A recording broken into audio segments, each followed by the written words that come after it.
왕겨라든가 볏짚, 고추대 같은 이런 농업 부산물들은 매년 1,500만 톤 정도 발생되고 있습니다.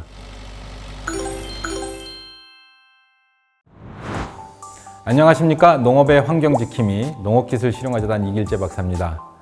우리 농업에서 상당히 다량으로 발생되고 있지만 사실은 그렇게 적절하게 사용되고 있지 않는 농업 부산물과 축산 분뇨의 자원화와 관련된 얘기를 좀 드려보도록 하겠습니다.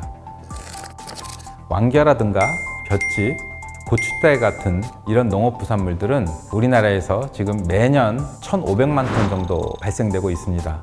신재생에너지 데이터 센터에 따르면 약 46억 리터의 등유를 대체할 수 있다고 말하고 있는데요. 46억 리터의 등유에서 발생하는 온실가스 배출은 약 1,100만 톤 정도가 됩니다.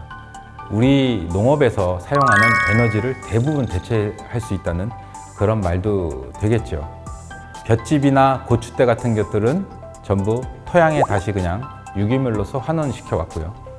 왕겨 같은 것들은 깔집으로 사용되거나 그렇게 활용되어 왔습니다.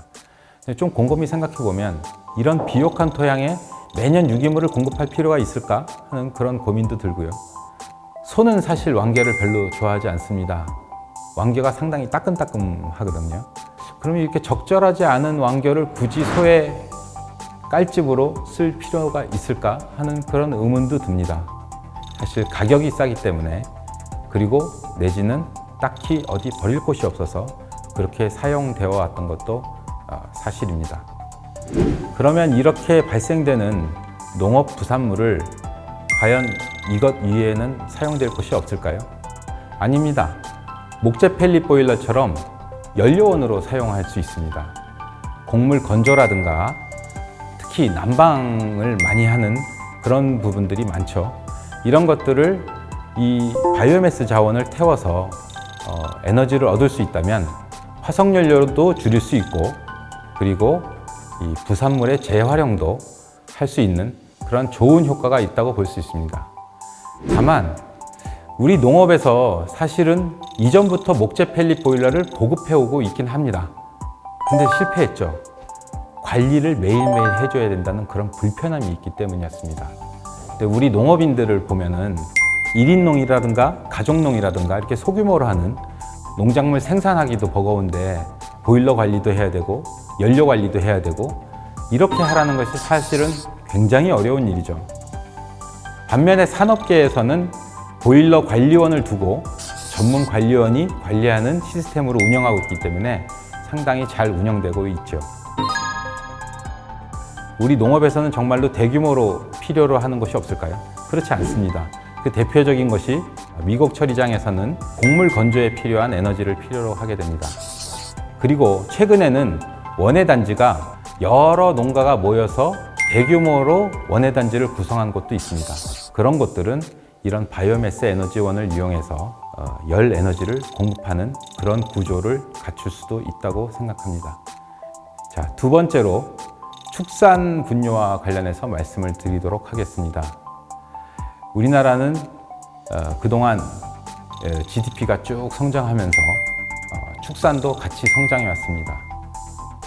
그래서 그 결과 분뇨의 생산량도 상당히 많아졌는데요. 매년 생산되는 분뇨의 발생량이 5천만 톤이 넘는 상황입니다. 엄청나게 많은 양이 발생되고 있죠.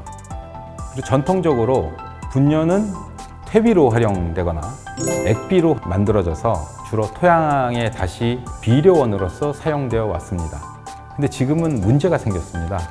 분뇨가 많아도 지금은 너무 많은 거죠.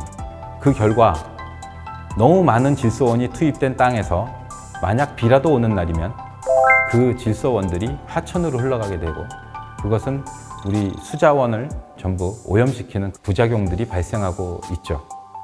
그럼 분뇨를 어딘가에 써야 되는데 진짜로 쓸 곳이 없겠습니까? 열 에너지원으로 쓰는 것이죠.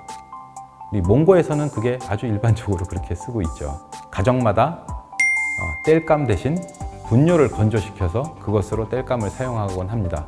물론 우리나라에서는 냄새 때문에 가정에서 그런 식으로 쓸 수는 없겠지만 열병합 발전소라든가 아니면 건조 보일러라든가 이런 곳에서는 충분히 쓸 수 있다고 봅니다. 냄새가 이제 걱정이신 분들이 상당히 많으실 것 같은데 사실 좀 돈이 들어서 그렇지 악취를 잡을 수 있는 그런 기술들은 있습니다. 물론 한 곳에서 발생된다고 할 경우에만 말이죠. 농업 분야에서 발생되는 바이오매스 자원의 에너지화는 사실 화석연료를 대체하는 것뿐만 아니고 우리의 물환경, 대기환경, 그리고 미세먼지 저감까지 다양한 효과를 볼 수 있습니다. 정말 필요한 기술이지 않겠습니까? 이상 농업기술실용화재단 이길재 박사였습니다.